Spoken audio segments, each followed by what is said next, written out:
നടൻ ഷൈൻ ടോം ചാക്കോ ഇന്ന് പോലീസ് സ്റ്റേഷനിൽ ഹാജരാകും. ലഹരി പരിശോധനയ്ക്കിടെ ഹോട്ടലിൽ നിന്ന് ഇറങ്ങി ഓടിയതിൽ വിശദീകരണം തേടും.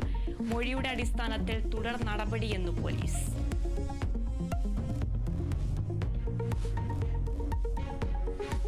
CPIM സംസ്ഥാന സെക്രട്ടേറിയറ്റ് ഇന്ന് ചേരും. നിലമ്പൂർ ഉപതെരഞ്ഞെടുപ്പ് ഒരുക്കങ്ങൾ ചർച്ചയാകും. മുഖ്യമന്ത്രിയുടെ പുതിയ പ്രൈവറ്റ് സെക്രട്ടറിയെക്കുറിച്ചുള്ള ചർച്ചകൾക്കും സാധ്യത.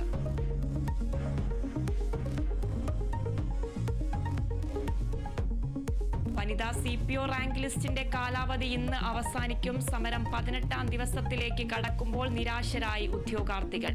നിയമനം ലഭിച്ചത് റാങ്ക് പട്ടികയിലെ 1/3 പേർക്ക് മാത്രം.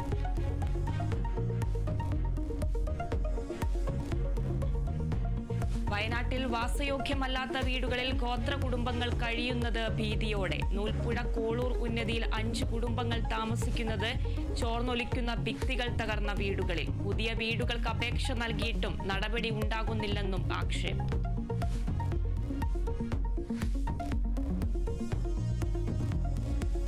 IPL-ൽ ബംഗളൂരുവിന് 5 വിക്കറ്റിന് തകർത്ത് പഞ്ചാബ്. ബംഗളൂരു ഉയർത്തിയ 96 റൺസ് വിജയലക്ഷ്യം 11 പന്ത് ബാക്കി നിൽക്കെ മറികടന്നു. ഇന്ന് ഗുജറാത്ത് ഡൽഹിയെയും രാജസ്ഥാൻ ലക്നൌവിനെയും നേരിടും.